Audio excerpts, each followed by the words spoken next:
The broadcast is now starting. All attendees are in listen-only mode. Good afternoon. My name is Tracy Meyer, and I'm with the Virginia SBDC. I'll be your facilitator for today's webinar. For those of you who are not familiar, the Virginia SBDC is the largest and most effective provider of customized counseling and education for small businesses in Virginia. Most of our services are offered locally in 27 locations throughout the Commonwealth. Today's webinar is one of our educational offerings and is part of our ongoing webinar series, Google and Beyond, Marketing and Managing on the Web. Today's topic is how to monetize your content marketing properly as a small business. All of our Google and Beyond webinars are presented by Ray Sidney-Smith, a web and mobile strategist, author of So Low Mo Success, Social Media, Local and Web Small Business Marketing Strategy Explained, and president of W3 Consulting. If you have any questions during the presentation, please type those questions in the question window, and Ray will do his best to answer them. Without further ado, here's Ray Sidney-Smith. Thank you, Tracy, and my gratitude to the Virginia SBDC for having me here on the Google and Beyond webinar series. As Tracy said, today we're going to be talking about how to monetize your content marketing properly as a small business. A few housekeeping items before we get started, and there we go. If you have any questions, feel free to ask those questions now. This is the appropriate time to ask questions. I'm happy to answer them as I'm able to. Tracy can interject either during, or she'll keep those questions for the Q&A portion at the end. If you want, you can go ahead and follow at W3 Consulting on Twitter. I am a Twitter fan, so I'm always on Twitter. Hashtag it beyond Google, and I'm happy to answer questions after the webinar via Twitter. I will also have my email address on the final slide. So if you do have questions, feel free to send me an email message, and I'll be happy to respond to you that way as well if I'm able to. Go ahead and follow at Virginia SBDC also. That way you stay abreast of the upcoming webinar topics that Virginia SBDC will be putting out for future Google and Beyond, the future Google and Beyond series.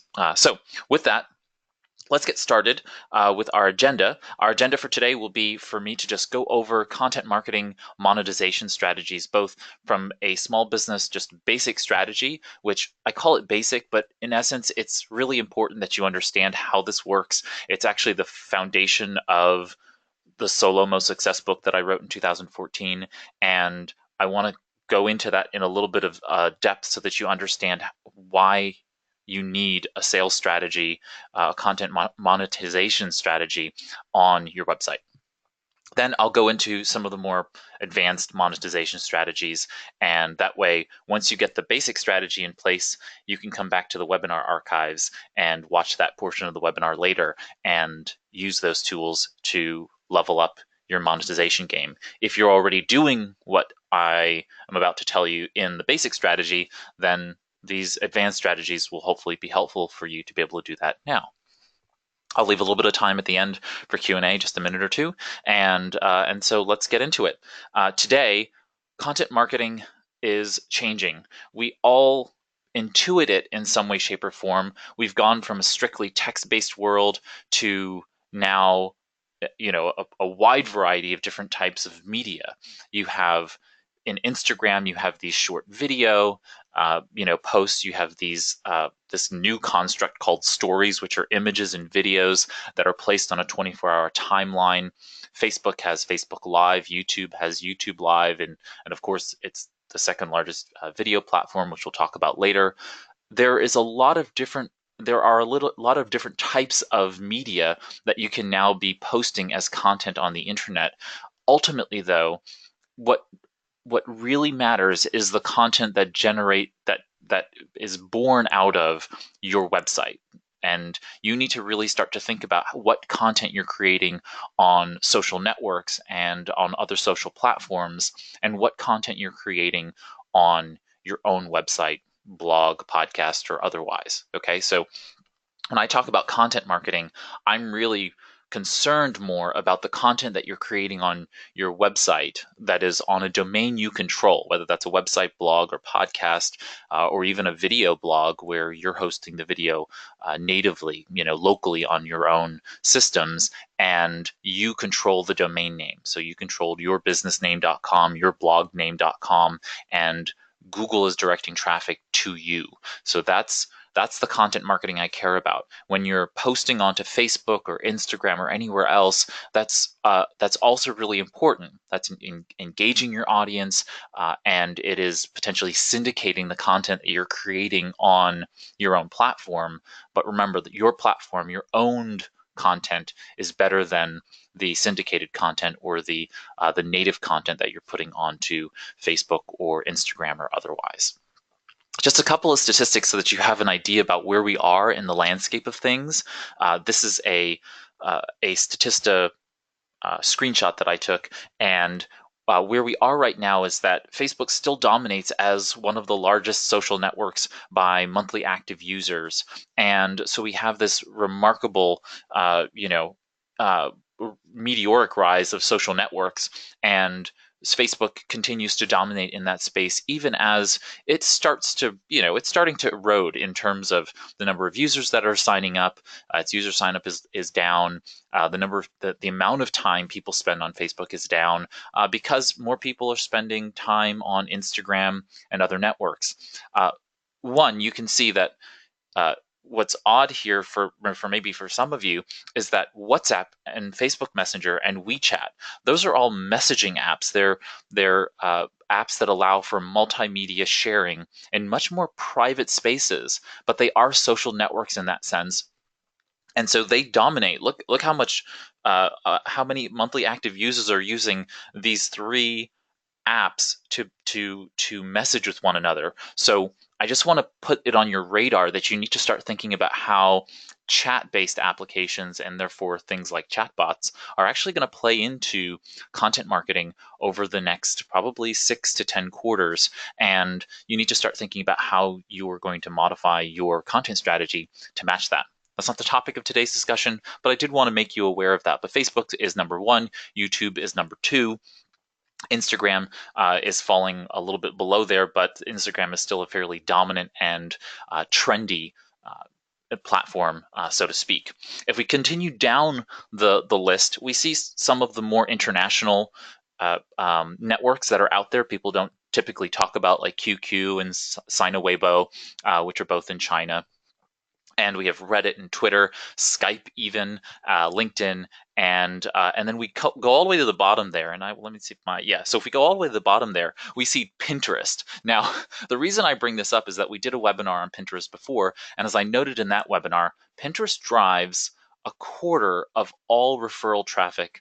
I'm sorry, not a quarter, 7% of all of the internet referral traffic on the internet, right? So on the web. So you need to really consider that how you look at some of these statistics, but you really need to start deciding on which content platforms, which social networks you're really going to involve yourself in based on which ones drive traffic. So while Twitter here is seemingly on the low end, right, along with LinkedIn and Pinterest, they are still huge drivers of referral traffic. That is, when you do a search on Google, those things pop up, and then you go to a blog. Well, people do that on Twitter and on Pinterest and on LinkedIn. They search for things on those sites, or they see a post from someone that they believe has authority on the subject. They click on a link, and that takes them to your blog or website, or their blog or website, or otherwise. So referral traffic is really important for you to understand, as opposed to, if we go back, right, these may be dominant in terms of active users, but are they really dominant in driving traffic to your website? So you need to start thinking about the difference between those. I know it seems a little bit obtuse, but as we get into the discussion today, I wanted you to be aware of the fact that there's this difference between the conversation that happens in the media today about, what are the dominant social platforms and so on and so forth, and those that are dominant in driving traffic to your website, because your website is where the action happens. So that really takes us to content marketing monetization, the basic strategy that every small business should know to properly monetize their websites. So in general, content marketing should drive business sales. So they should drive sales, that is, walk-in traffic into your business where people buy physical products or buy services from you. If you have a local business where you receive people in your storefront or retail office, If not, then it should be driving traffic to your website where people are making contact with you and ultimately creating sales conversions. So the idea behind this content marketing monetization strategy is that that's what's happening. And if the big elephant in the room is how to capture people who are doing searches on both desktop and mobile in your local area, how do you capture them and bring them closer to you so that they become sales? The first step is to produce content, right? Valuable content that people care about and ultimately will be found via search. Now, I say search because there's Google and the other search engines, and then there's social search. So people do searches on Twitter and otherwise. That's a kind of loose term, search, because on social, a lot of that is by virtue of people scanning their, in Facebook, it's their news feed. In Instagram, it's their Instagram post feed, and also in other discovery areas of Pinterest and other social networks. So people may not be typing search terms in, but they may just be scanning things. But ultimately, they're searching for something that is new, novel, interesting, engaging, entertaining, and they come across that content. That content is ultimately residing on your website. And that's the hope, is that you're creating content on your website, you post and syndicate that to a social network, and then voila, people see it. Those eyeballs then become eyeballs on your website looking at your content, and now we have someone on your website that would ultimately hopefully be a buyer. So they come to your blog or website, and this is really where most people fall out of the funnel, the marketing funnel, so to speak. You as a business owner have created a website, a blog or website. Maybe your blog is separate from your website. That really shouldn't matter as much. But the idea here now is that what you do is you create a blog post. The blog post gives content to people, and then those people leave. There's nothing more for them to do. You don't give them an effective call to action. And this is really important for you to take into consideration. There needs to be something that is a call to action. The most common one I offer is what's called a lead magnet. And I actually called it something different in Solomo Success. I called it a valuable downloadable asset because I believe that a VDA is a little bit more realistic for people to visualize than a lead magnet. A lead magnet is kind of, marketing jargon for something that attracts, like a magnet does, right? It attracts a lead to give up their information for you to be able to market to them, typically an email address. But in this particular case, I want you to think about a valuable downloadable asset as the descriptor really implies.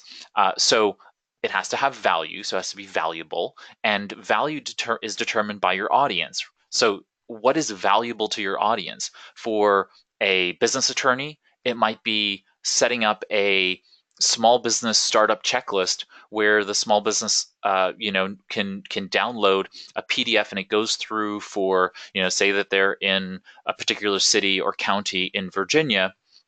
They can go down and they can set up their business with comfort, knowing that an attorney that practices in that state and that area, probably that city or county, has gone through all of the requisite things. Do you have to get a health permit for your commercial kitchen? Do you need to get a particular regulatory permit for signage for your building? All of those kinds of things that will otherwise cause you a headache later if you don't have it. What are the things that are needed to be done? Well, that's valuable to a small business owner. It probably doesn't take very much for a business attorney who does this every day to make that list.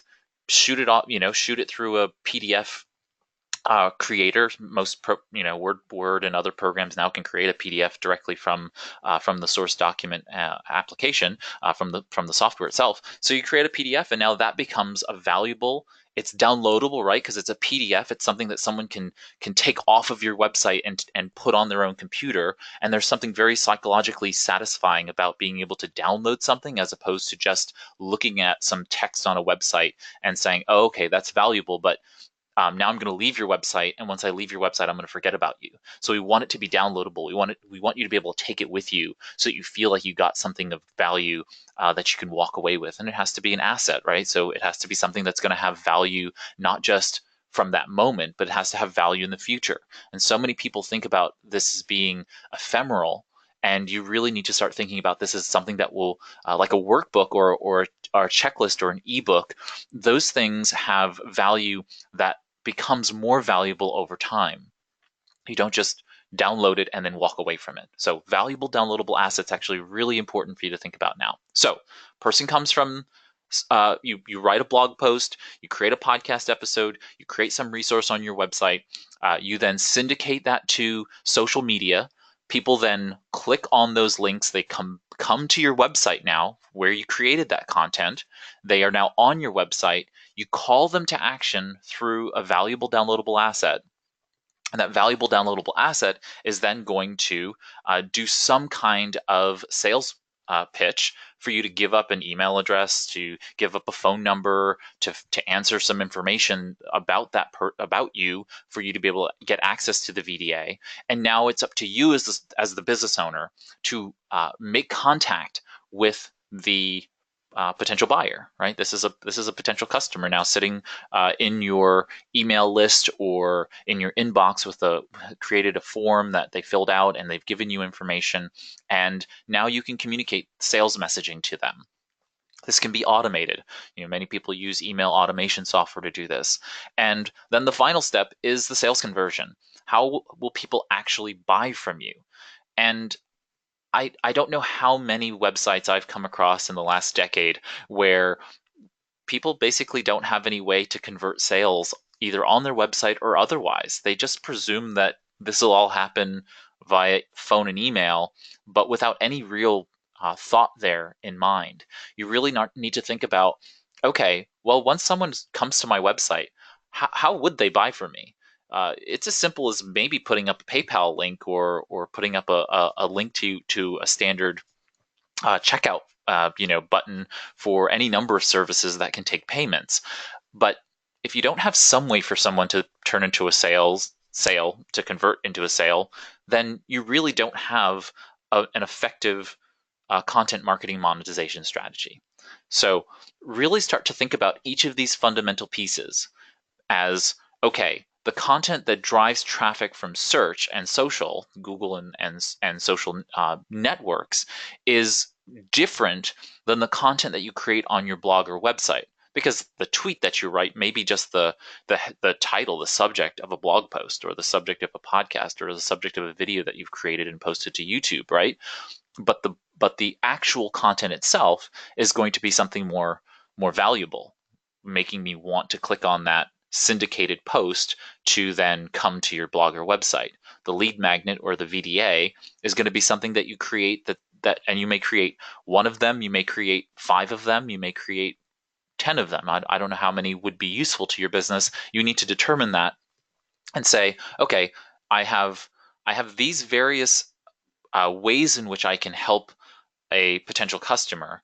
What are the ways in which I can manifest that in a VDA, in a valuable downloadable asset, that will get them to give up some level of privacy, some level of their information, so that I can make contact with them and start them down the sales process? Then you have to create sales messaging. How are you going to communicate with them? Is that going to be a series of emails? Is that going to be a series of phone calls? Is that going to be asking them to come into your retail store to try on or try out a product? Is it going to be shipping them a demo of something? Sending them a thumb drive with your software on it. I don't know what you sell, but you determine what that sales messaging and that sales process is, and ultimately, how do you define a sales conversion? Is that a payment? Is that a purchase order? Is that them filling out a contract? And you need to figure out how that works on your website, or if it doesn't work on your website, how do you lead them from your website to that sales conversion? It sounds like a basic strategy, like I said, but it's anything but basic. It really does take some thought throughout the process. I am more than happy to take questions about this part before I move on to any of the advanced monetization strategies. So I want to make sure that everybody has this down, because then once we get into the advanced stuff, this will become very relevant. So if anyone has any questions about that, now is the time to do so. Okay. So now we're going to get into some of the advanced monetization strategies. It's going to require me to flip back and forth between some websites to show you around things and some tools and so on and so forth. But I've just laid out every advanced monetization strategy that I could think of from the get-go. And so I'm going to go item by item, and on the slides where there are multiple things that I'm going to hop out to, I'll wait till the end and then I'll hop out to them so I can show them to you, and then I'll come back to the slide deck. Did we have a question? We did not, Ray. Okay, wonderful. All right. Oh, wait a minute. One question is, what do you recommend for connecting with merchant services?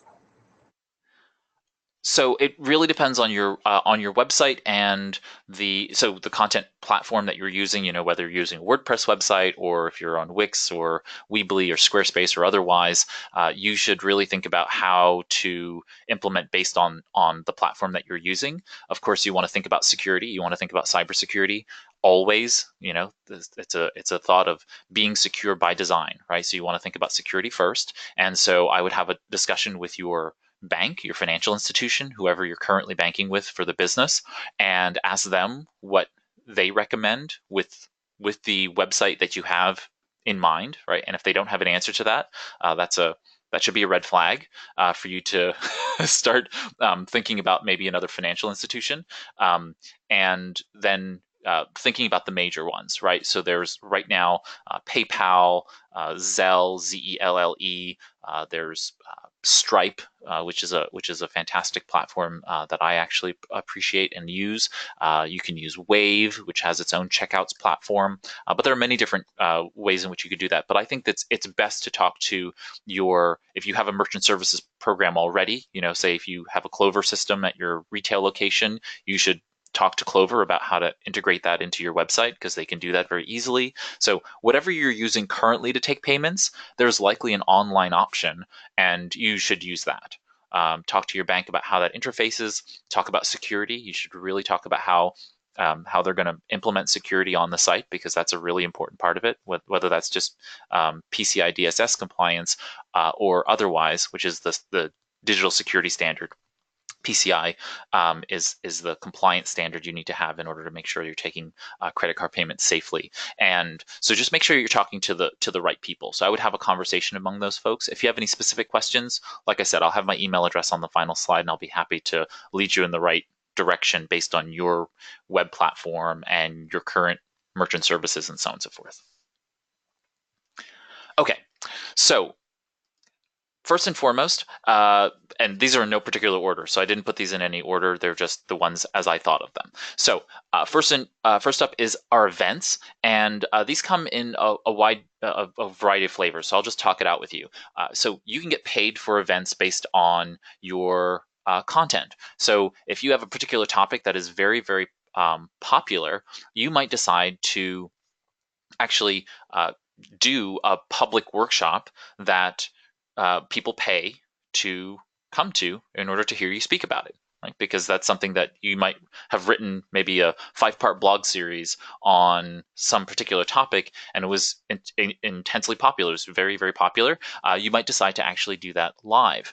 For a podcast, for example, if you have decided to have a podcast, and like I do, we just launched Web and Beyond Cast, and on the podcast, I might decide to host a live event to talk about a specific topic. And I probably won't, but I could charge people to come to a local theater, set up microphones, record the episode as a live event, and people who want to attend live would pay for coming there.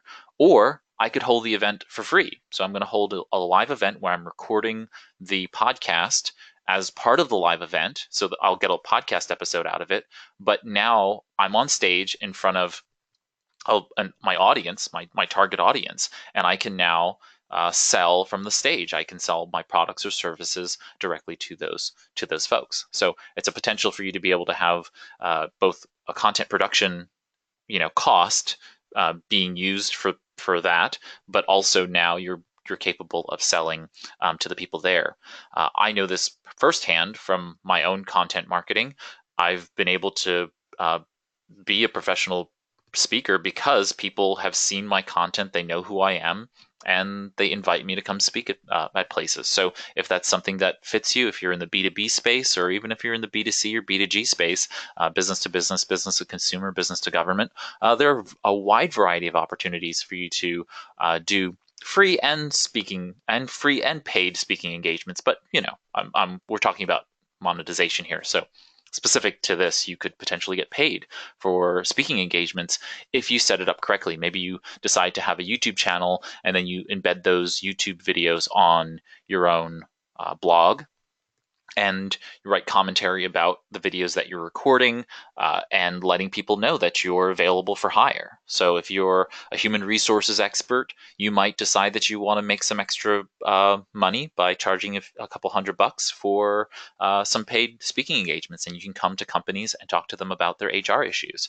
You could do small group coaching, small group trainings, and so those paid speaking engagements doesn't have to be 1,000 people in an audience. It could be 5 or 10 people together, where there are either several business owners or one specific business where you want to come in and help train them on some specific issue. Again, using the human resources analogy, talking to employees about how to best manage their enrollment in their healthcare program on an annual basis. Maybe you decide that by blogging about that content, you can then lead small business owners, or business owners generally, it doesn't have to be small business owners, lead business owners to hire you to come in and do these kinds of paid speaking engagements. Okay, it could be, like I said, it could be coaching, it could be training, it could be some kind of consulting work, but it's basically getting paid to come in and help people.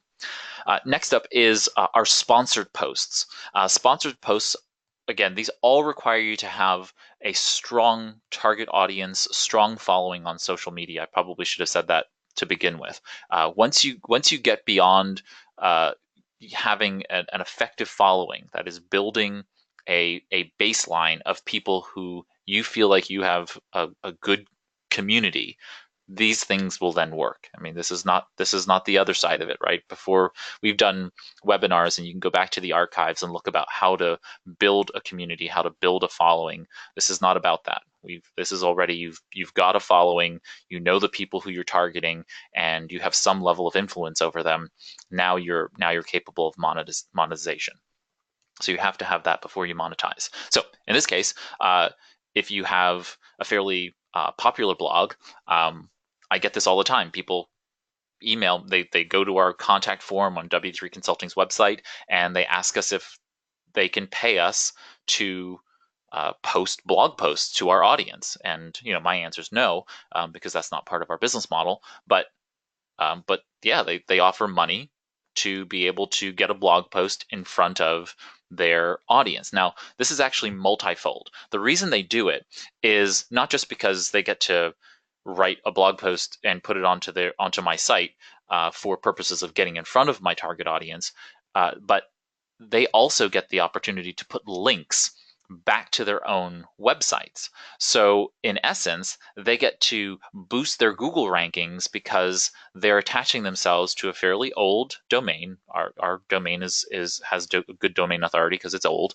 and a site that gets good traffic from the audience that I've built up over the years. So, and I don't actually even put out a lot of blog content nowadays. I put out more podcast content, and but I still get the sponsored post requests. So if you've built up a good blog or podcast, you will start to get people who will want to be on it. I actually heard about one gentleman who has a podcast, and he charges his guests between, I don't know what it was, I think it was like $300, $500 to $3,000 per episode to be a guest on the podcast. So you have to pay to be a guest on the podcast. So that would fall into the sponsored post category. It's like an advertorial, or an advertorial in the newspaper sense. You're basically getting paid for them to produce content and put that in front of your community.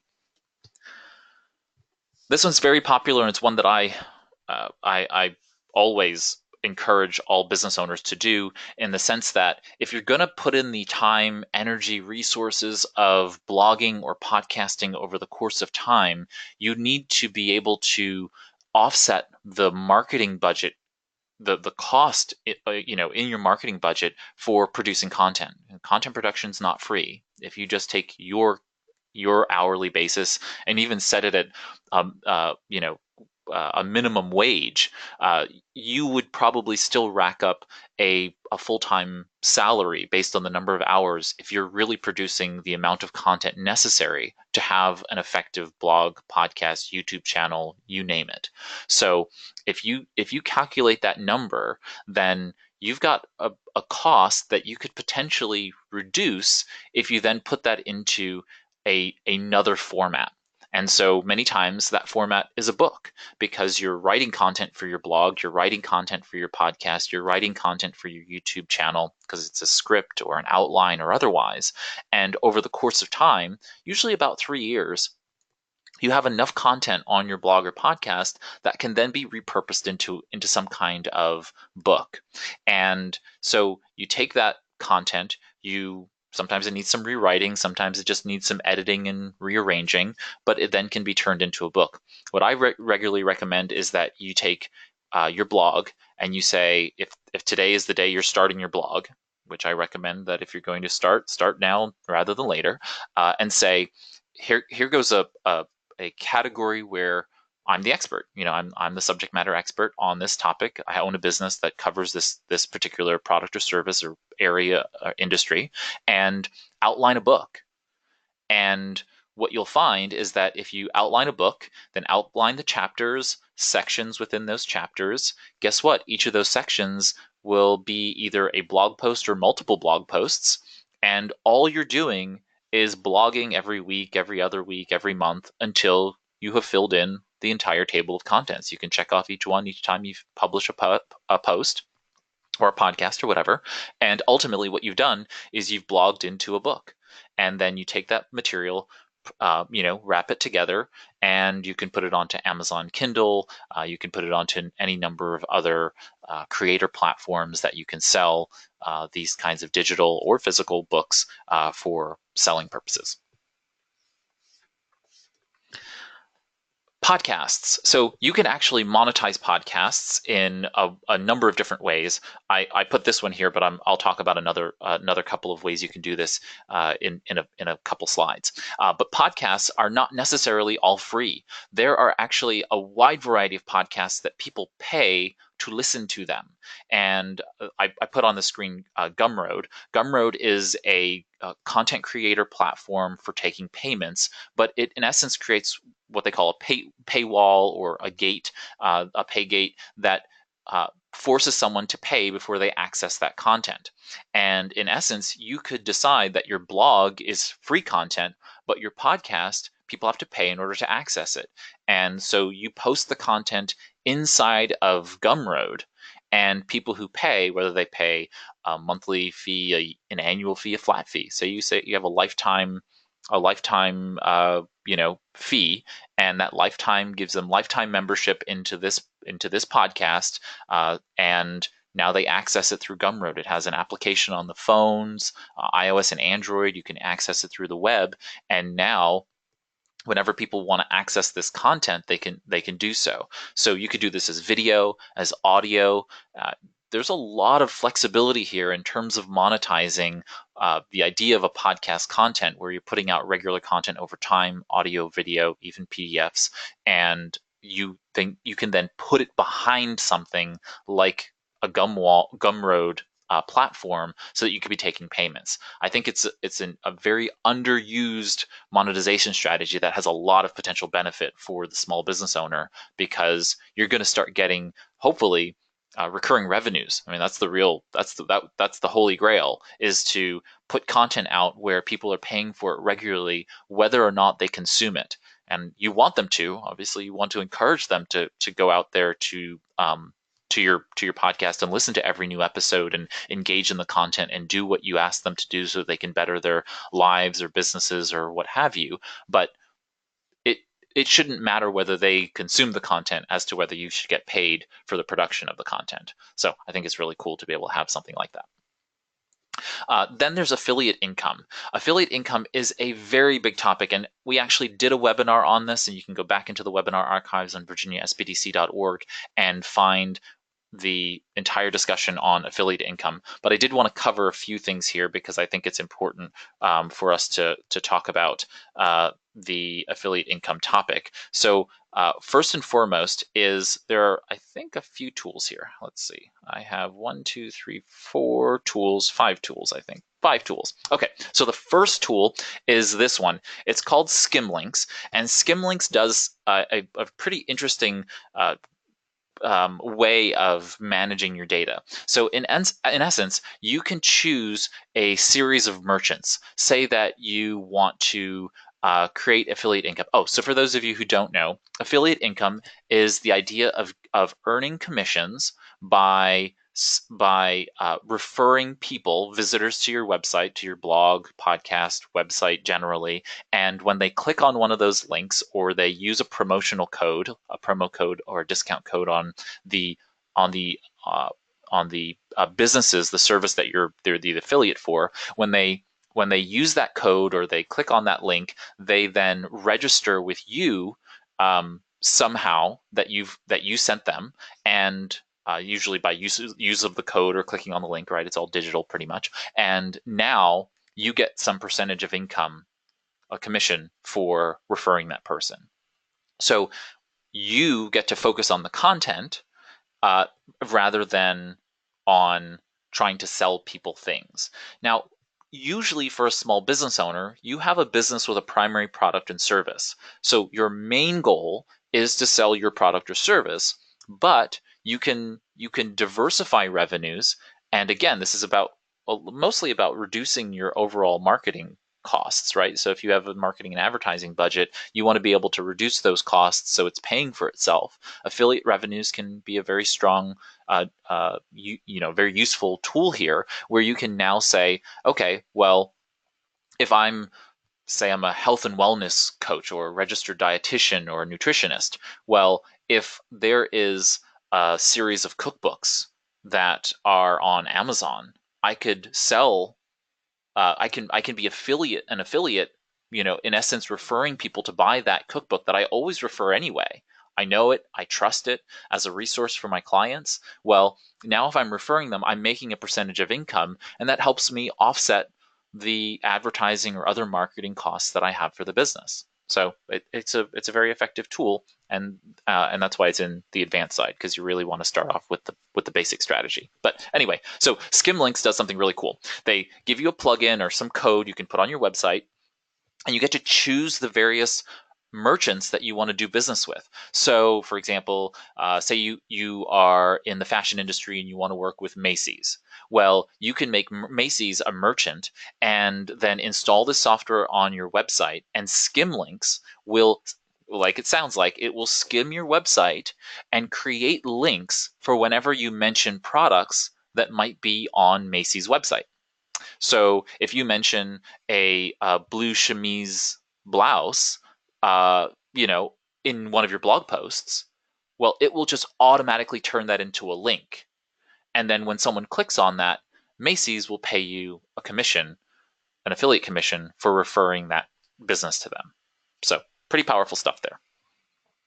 Now, all of these, in essence, fit this same category now that you understand what I'm talking about. Okay, so next up is Shareaholic. Shareaholic, many people know from their tool that allows you to share to social media. So they have follow buttons and share buttons, and they have all kinds of other really great analytics based on that, right? So if you want to put a social share button, you can add that to your website, and now people can syndicate from their website otherwise. If you're already using Shareaholic, then Shareaholic has ads that you can actually place into the site just by checking some buttons off in their tool. And they also have that functionality that I talked about that automatically creates links for existing links that you have on your website. So dissimilar to Skimlinks, where Skimlinks creates the links out of the text, this one is just that if you have a link to, say, a product on the internet. You refer you refer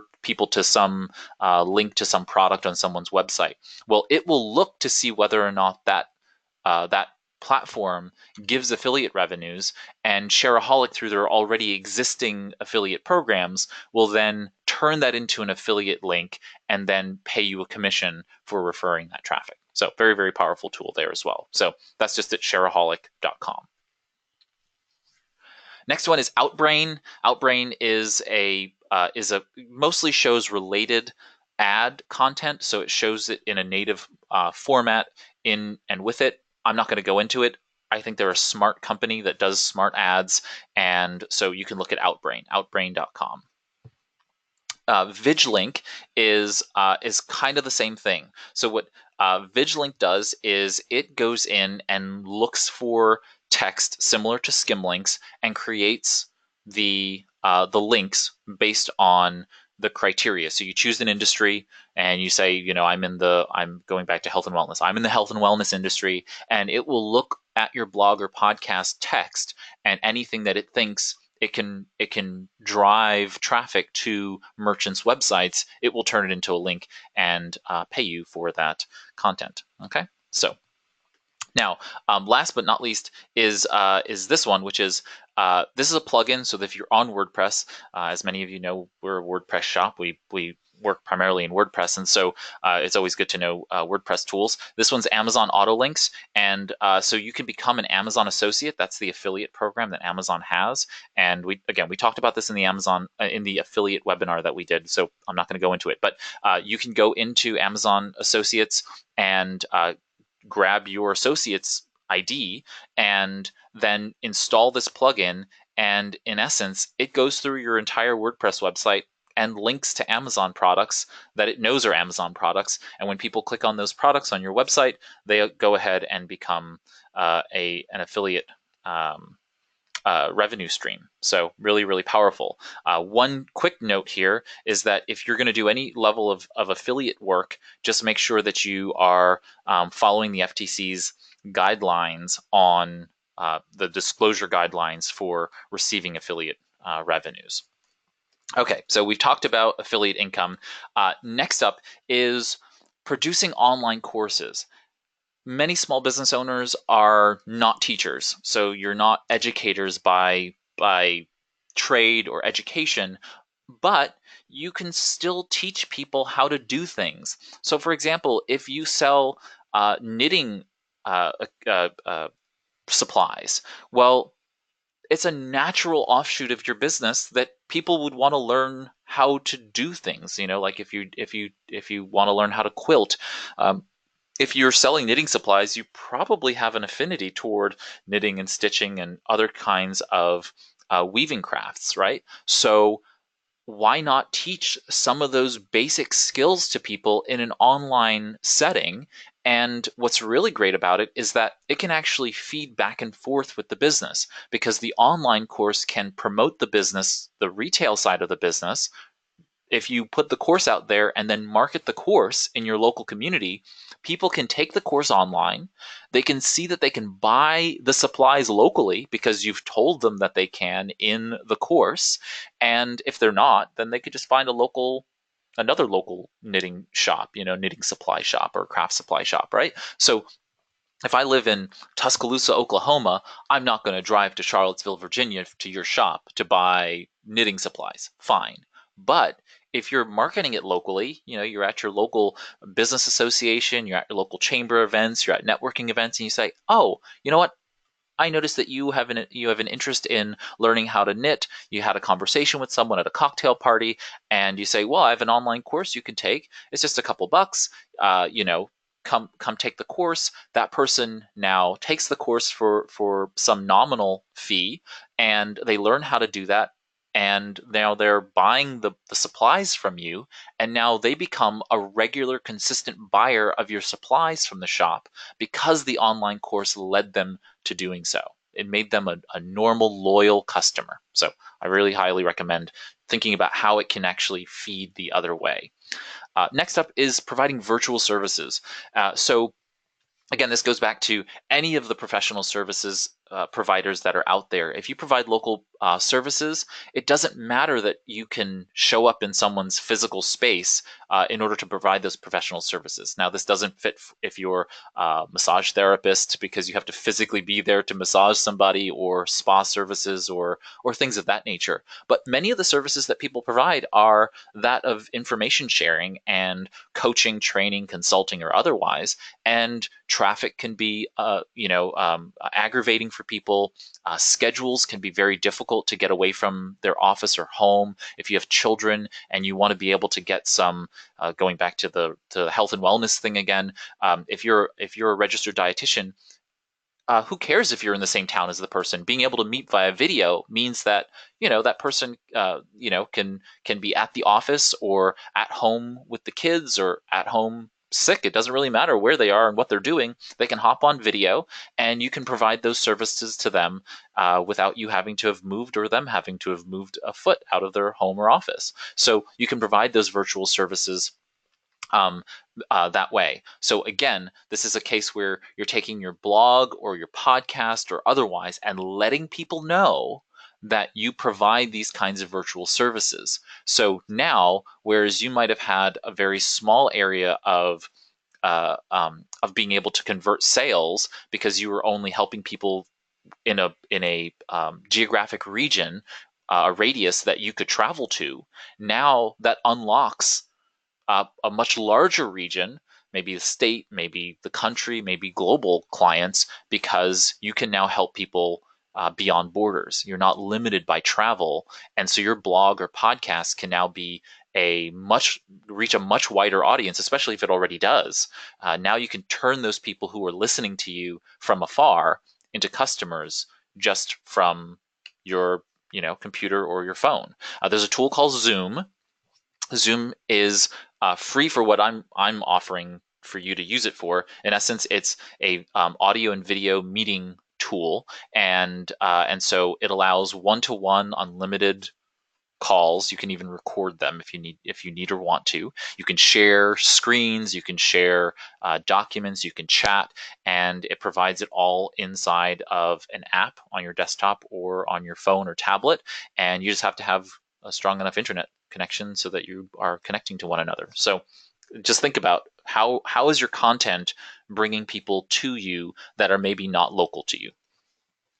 Okay, this one's a very, very complicated topic, so I'm not going to get into it in great depth, but I do want to show a couple of tools about this. But you can build a membership community. Again, this is the idea that you are, if you're producing content, some of that content is of high enough value that people will want to pay for it, but also people pay access to being in a group of people. So you think about your Chamber of Commerce. Your Chamber of Commerce, you are paying to be a part of this trade organization, this trade association, where you get to network with other business owners, where you get to go to events where there are speakers about topics that you're interested about.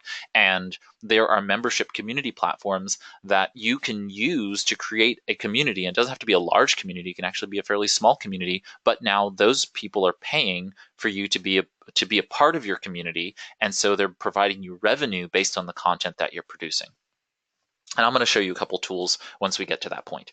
Okay, next up is, you've heard me talk about this before, which is the idea of creating a marketing cabal, which is just basically the idea of back to the health and wellness example. If I'm a registered dietitian, I would connect myself with a yoga instructor, a Pilates instructor, a physical fitness trainer, someone who is maybe an occupational therapist. I would connect myself with maybe a Reiki practitioner, maybe a psychotherapist, and or counselor, and a wide variety of other health and wellness people, maybe a health food store that's local in your town, someone who is capable of filling in, maybe someone who owns a small gym if they're not a fitness coach and trainer, maybe a gym. In essence, these group of people all fit some of the categories of, or all of the categories in total, and you can now use each other to refer each other business based on sharing the load of creating content.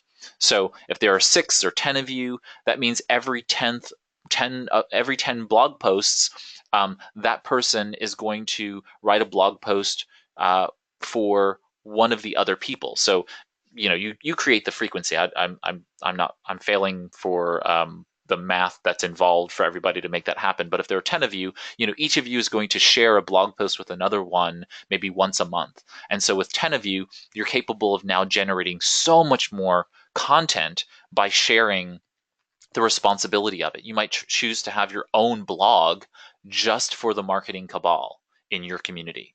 So it's the Arlington Health and Wellness blog, or the Roanoke Health and Wellness blog, and you now dominate the search because the practitioners together can bundle their resources, their advertising budget, their marketing budget can all be used together in order to be able to drive referral traffic to each other's websites, and you're culminating all of your current audiences together as well.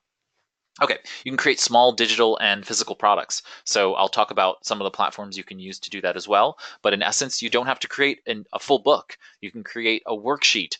You can create um, a checklist. You can create any number of small guides, reports, white papers, anything that you feel like would be useful to people and that you want to sell that's not a lead magnet or a valuable downloadable asset, right? So maybe at some point you create some of them and you say, hey, this is valuable enough that it can be sold by itself. I should put that onto a platform, and I'll show you some of those platforms. And then also you can merchandise. So there are platforms like Cafe Press and Zazzle where you can actually create products that are related to your brand. And again, it has to fit your brand and whatever. If you're a local t-shirt company, maybe you want to have also some mugs and some pens with your name on it. So you might use Cafe Press or Zazzle to create pens and mugs to match your local t-shirt brand. Right, so you can do some of these things that are pretty powerful. So let's go back to building a membership platform and the digital products. So these are the tools that I would use for doing that. So here is Ning. Ning is a platform for you to, in essence, create your own social network. So it's think about it as being Facebook in a box. You go to their site, you sign up, and now you have many of the features that you would have with Facebook, except you can charge people for certain things. You can charge them for events on the page. You can charge them for membership in the page. You can charge them for any number of things. You can see here they have a whole monetization tab here, and when you go to the monetization tab, you can see their whole e-commerce platform. So you can pay, you can have paid access to content, paid membership, and you can have donation. So you can make it really very useful to yourself by monetizing people's access to you and to your content on the platform. Okay, same thing with the next one. This is Mighty Networks at mightynetworks.com, and Mighty Networks is a really cool tool. What it allows you to do is to create a network. Again, it's like Facebook in a box. You create Facebook, and now you have the ability to ask questions, add posts, do live chats. You can create courses. You can have all kinds of really interesting things that are inside of the membership platform, and people pay to have access to it. You can find networks just by clicking on Find a Network and look at how some people have created Mighty Networks for their own membership sites and use them as examples. It's very affordable. There are mobile apps for each platform, Android and iOS. So if you have a Mighty Network, people can just install the application and then log in. They can pay a monthly fee and have access to you and your content, and that can be really useful. If you're on WordPress, there's MemberPress. MemberPress is a membership plugin where you can turn your WordPress website or parts of your WordPress website into only giving access to content to people who are paying for it. So you can use MemberPress. There's also Memberful. Memberful is a paid platform also where you can, in essence, turn WordPress into a membership site, and it gives you many different ways of people capable of gating content, basically limiting or restricting content for different types of people, so that you can say, okay, well, if this person pays this amount, then they get access to this content. If these people pay this amount, tiers or levels of membership. Very, very powerful tool for that. Okay, so while we're at it, I did want to talk about a couple other platforms. So yeah, so here we are. This is Patreon. Patreon is a platform for creators to be able to do that. So earlier I talked about the podcasts using Gumroad. Well, you could also use Patreon, and Patreon actually has an RSS feed that they produce. So if you know what a podcast RSS feed is, or an RSS feed is generally, you can use this to actually give a private RSS feed for only people who are paying you or donating to you. That's they are a patron on to you on Patreon, and so they're paying you for the production of that content. So if your business is very knowledge oriented, you could use Patreon, and only people who are donating or a patron for you have access to the RSS feed. In essence, creating a strong revenue stream. OnlyFans is another platform for this. So OnlyFans is for influencers who, if you have an audience or a group of people where you have a strong amount of influence for them, say you're in the fitness, health, and wellness space as a fitness coach, Pilates, yoga, and you want to provide regular yoga sessions to people, you could have an OnlyFans site, and only the people who are paying are going to get access to the daily yoga exercises, the daily yoga asanas, and so on and so forth. We've already talked about Gumroad, and Gumroad allows people to be able to buy things, but they can buy physical or digital things. So you can be selling physical or digital items all using Gumroad. So think about how Gumroad might work for you as well. A lot of people don't know this, but Facebook has Facebook Shop, and so you can actually connect Shopify, BigCommerce, WooCommerce, which is built for the WordPress platform, Magento, and in essence, sell directly from your Facebook page. So if you have a really strong Facebook page that's maybe partnered up with a Facebook group that's embedded within your Facebook page, and you want to be able to sell to your audience and monetize some product or service that you provide, you can do that right directly within the Facebook platform. If you are down here, you can see payments for your shop. If you follow these instructions from the Facebook business, just go to Facebook. Let's see here. What's the URL here? Unfortunately, it's not easy. But if you just type in Facebook shop into facebook.com/business/help, you'll find the shop section. And down here where it says payments for your shop, you can actually take payments directly within Facebook. So whether the person's in the Facebook app or otherwise, you can take payments within the shop. So very, very cool stuff there. And let's see, I want to cover these last few items before we have to close out. So bear with me. I'm gonna run through these last few items.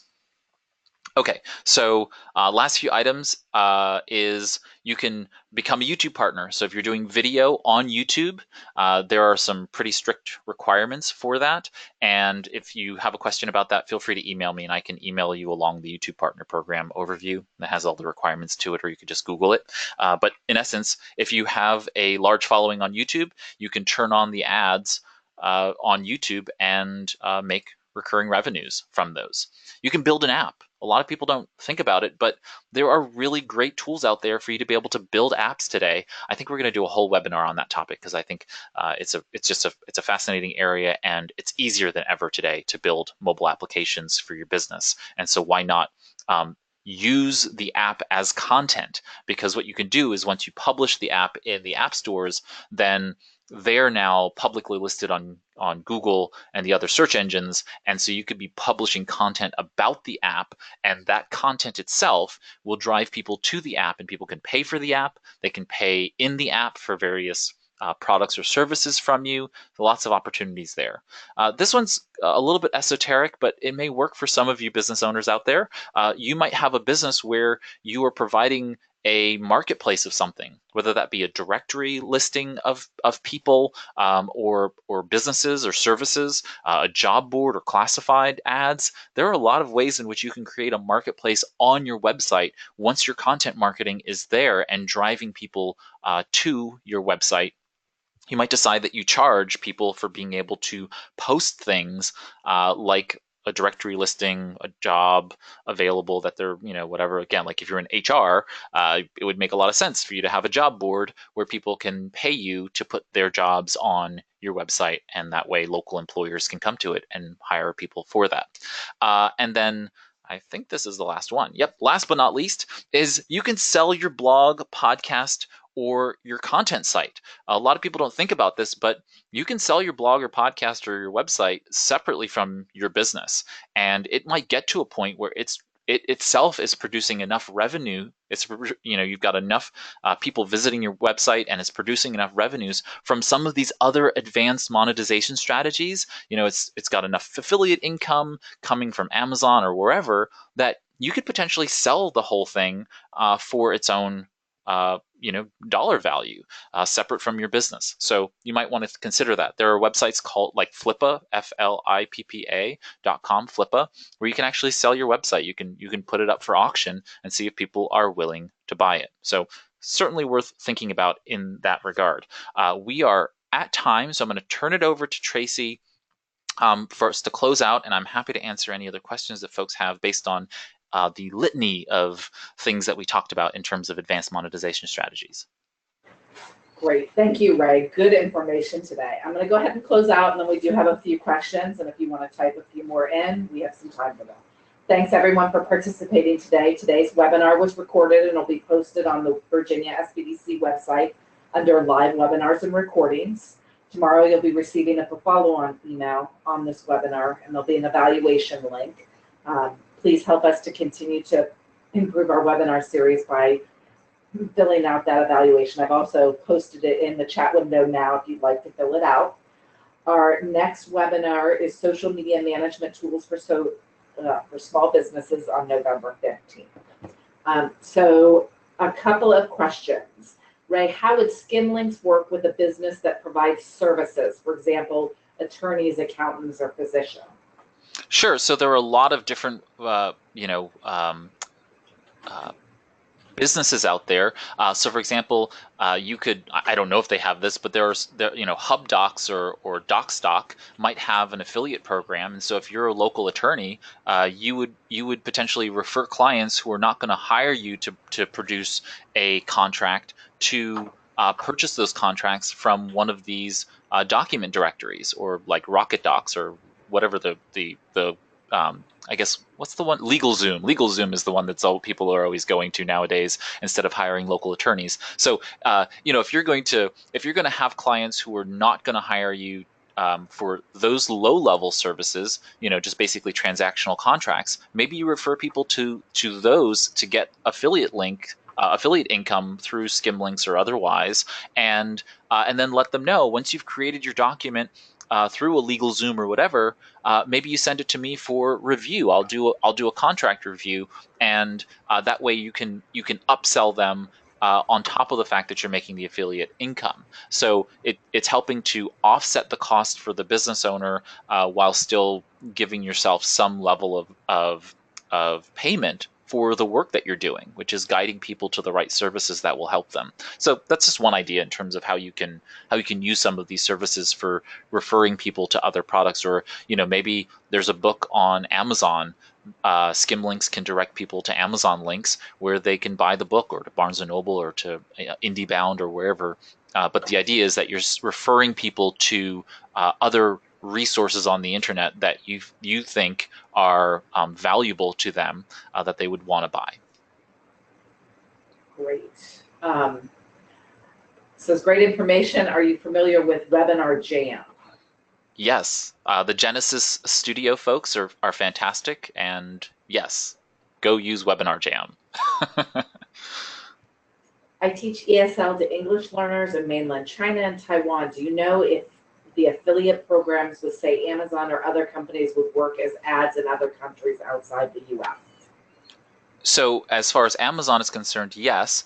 Then it's a case-by-case basis. You need to make sure that you are abiding by the rules of the various affiliate, publishers for the jurisdictions in which they're, operating. They'll usually give you all the instructions for those things there, but I find that Amazon is the easiest. The only thing that I think is the big problem is that Amazon's going to pay you in Amazon credit, not in US dollars.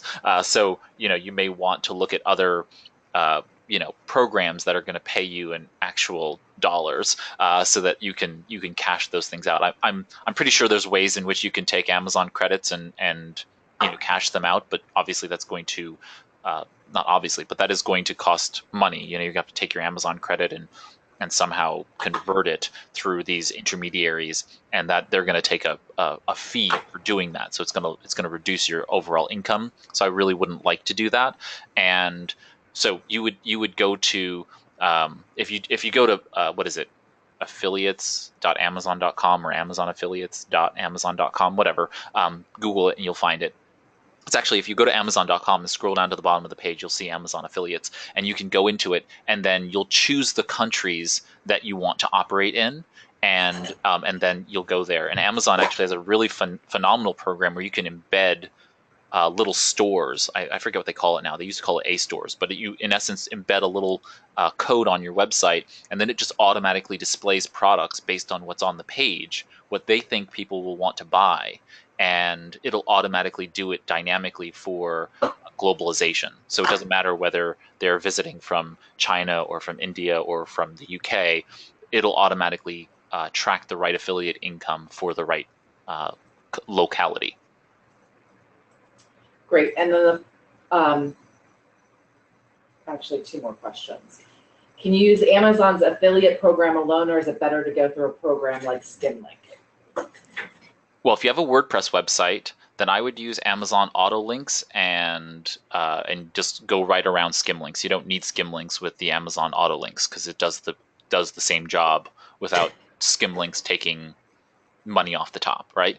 Because they're not just skimming your text; they're also skimming the money that they're giving you, because they have to make revenue too, right? They got to make money, and so I would use a tool that allowed you to do that out the gate without them. But if your platform is not WordPress and you're not able to actually get under the hood of your website to do some of these things yourself, then using a Skimlinks or a VigLink or one of those other platforms is a necessity, and they're going to do it for you well. So then the cost is there, and you'll just have to eat the cost. And then finally, I'm concerned about cybersecurity using Wix. Well, I would first contact Wix and have them explain to you their cybersecurity standards, and making sure that you're at least using TLS, which most people hear as SSL, having an SSL certificate, in essence that lock icon when you go there. And but I would reach out to Wix and ask them about what their cybersecurity standards are, and then from that point, doing a bit of research to figure out whether or not there are any holes in the whole process. You can feel free to email me, and I can send you some resources where you can go to learn more about how you would want that set up. In essence, you want some kind of security provisioning, some type of tool that Wix is using to scan your website to make sure that if someone does intrude on your website, they're either preventing or detecting that for those purposes. And but yeah, that's a kind of beyond the purview of today. So shoot me an email. I'm happy to give you further resources. But I think the first step always is to reach out to your vendor and ask them about their cybersecurity practices. What are you doing to make my website secure? And going from there. All right. Well, we have a couple of more questions.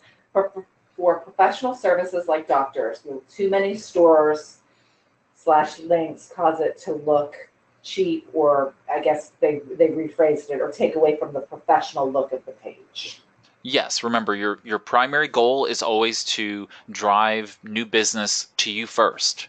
So this is now where your blog or podcast or website has enough business such that there's excess to give around, right? You're now turning your content into a revenue driver because you're already getting enough business coming through the door.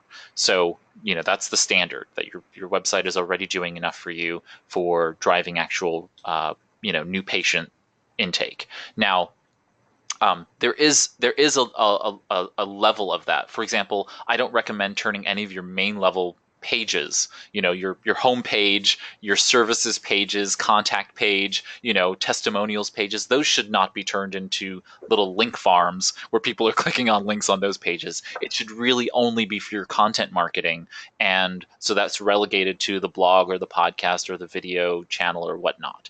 So remember that it's segmented from the main content of the site, and so that blog having a few links to things, I tend to think one link per blog post. You want to direct people to a single call to action. If it's not buy from me, right, then it should be to some specific other thing for people to buy or to establish a service or whatnot, and that should be the outfit that you're going to support for that purpose. So I would say, once something has 5 and 10 affiliate links, then it starts to feel fairly smarmy. So you want to obviously limit that, and so keep that to I think, if it's a group of things, for example, a pen, a pad, and a leather portfolio, all those things go together. So having affiliate links for all of those as a part of a package, because you're a writer, you're an author, and you're talking about the things you love to use for writing, well, that makes a lot of sense to keep together, right? And the same thing for your medical practice. You might say, well, buy these, Band-Aids that are non-allergenic, non-allergic, or don't cause allergic reactions, along with these sterile pads, and so on and so forth. Those, if they're together in some logical fashion, then I'm not bothered by the fact that they are all affiliate links, because your reader or viewer or listener is going to entry into that point, and then they'll buy what they want to buy.